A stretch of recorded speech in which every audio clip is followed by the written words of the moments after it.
Hello everyone, আজকে আমার title দেখে তোমরা বুঝতে পেরেছো যে আমি কী বিষয়ের উপর আজকে ভিডিওটা বানাতে চলেছি।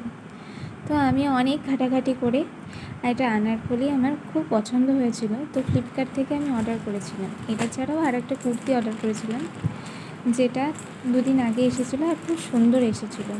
তো যাই হোক, ড্রেসটা তো তোমরা দেখে দিলে কীরকম, আর আমি আজকে আনবক্সিং করছি সেটা তোমরা দেখো। তো এই ড্রেসটার জন্য আমি অনেক দিন ধরে ওয়েট করছিলাম। অনেক দিনের শখ ছিল যে এরকম আলিয়া কাট ধরনের আনারকলি আমি পরবো। তো ফ্লিপকার্ট থেকে এবছরই আমি প্রথম দুটো ড্রেস অর্ডার করি।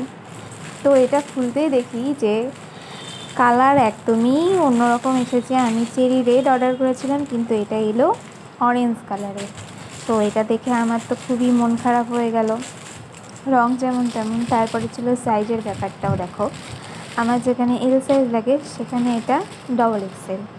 তো আমি ছাড়াও আমার সাইজে আর একটা মানুষও এর মধ্যে ঢুকে যাবে। তো যাই হোক, রং সাইজ বাদ গেল।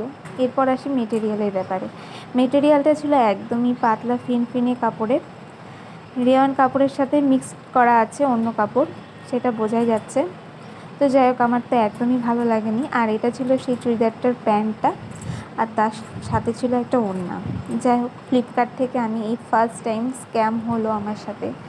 তোমাদের আর কার কার সাথে এরকম হয়েছে কমেন্টে জানিও।